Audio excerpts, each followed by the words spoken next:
Okay, in this video we're going to discuss the wiring requirements for how to wire a Maglock through a timer relay that can be accessed via any access control device such as a keypad, push button, RF receiver, etc. The logic behind it is all the same. So we get a lot of inquiries, a lot of kind of technical questions about wiring Maglocks and how they can be triggered or how they can be released when it's on like a pedestrian gate or an automatic gate, etc. The logic's very similar, but we'll kind of like discuss both ways really that this can be released. In the current configuration we have, I have a AGL 850 Maglock, which is about a 400 kilo holding force. Releasing that, we've got a exit button, standard egress exit button, keypad access and radio receiver as well, and these are all triggering the H3DM timer relay we have in the center here, which has got many functions. We do have a different video that we're currently prepping for that as well, which kind of highlights all of the key features of the H3DM relay. And this is all being powered from a 24-volt power supply. So first things first, the way a Maglock operates, it's permanently energized. So you must ensure that the wiring to this Maglock is switched through a normally closed contact off of whichever relay it is in using there.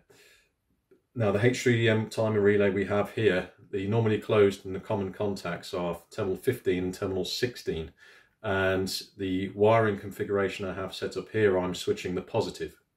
So again, like I say, Maglocks need to be permanently energized. So the way I've kind of set this up is I've wired my negative from my Maglock to the directly to the negative on the power supply.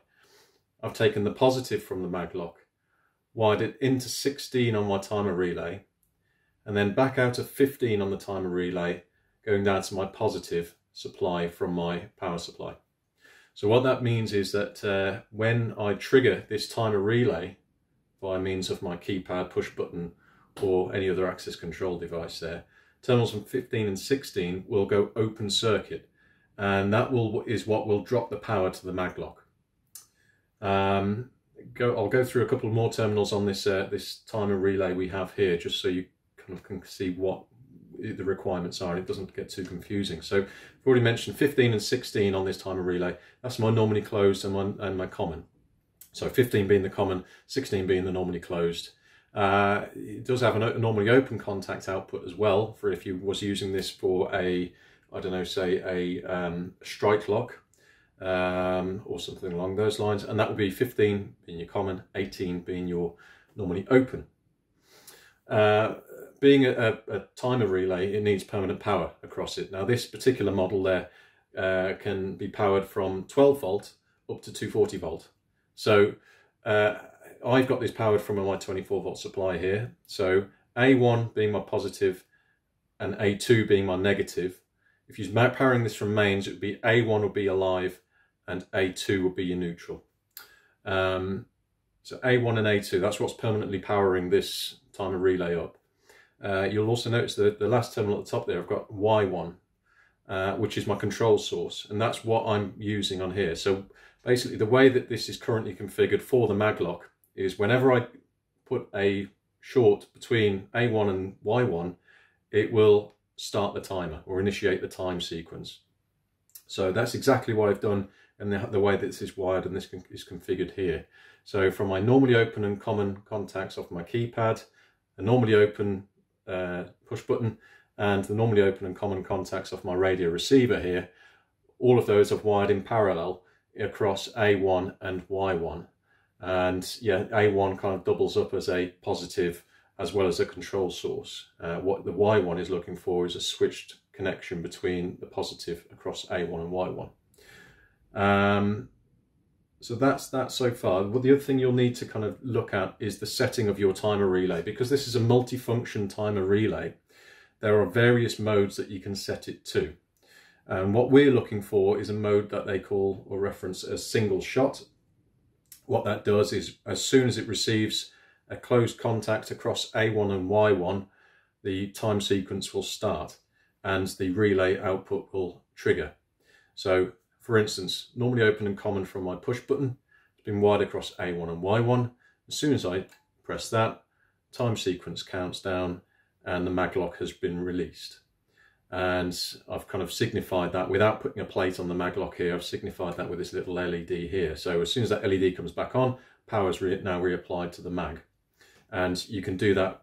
It's the same principle across any other access control device. So the keypad, as soon as that relay triggers, power drops off to the mag, timer countdown initiates. So this single shot that I was mentioning or talking about there, that's referencing these modes that are at the bottom here. Now single shot mode should be set to J1.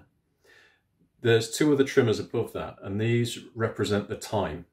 So the top trimmer, it's got a series of kind of unit values, unit measurements. So from 1 second, 10 seconds, 100 seconds, 10 minutes, 100 minutes, 10 hours and 100 hours.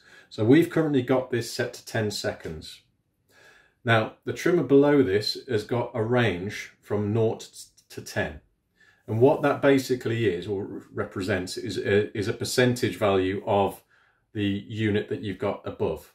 So for instance, if I've got that set to 10 seconds, and I've got my second trimmer set to 10, that will be the full 10 seconds it will count down from.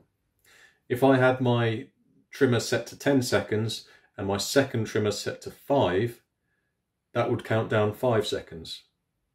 If my top trimmer was set to 100 seconds and my middle trimmer was set to 5, that would do a 50-second output time. So the top range is the units measured in seconds, minutes and hours, and the second trimmer down is almost like a percentage value of that. So ranging from 0 to 10, but obviously 0 to 100% if you work it out in percentage wise. So yeah, if you did want the maglock to release a lot longer than 10 seconds, then the theory will be you'd set that to 100 seconds, and so let's say we want it set it to 20 seconds, set to 100 seconds, and then set that second value down to 2, which would then accommodate 20% of the 100 seconds, and then you'd have a 20-second output. So yeah, going back to the kind of logic of wiring, it's important that when you're wiring the maglock that you have one of your power sources switched through a relay, and that is so that you do allow the maglock to release.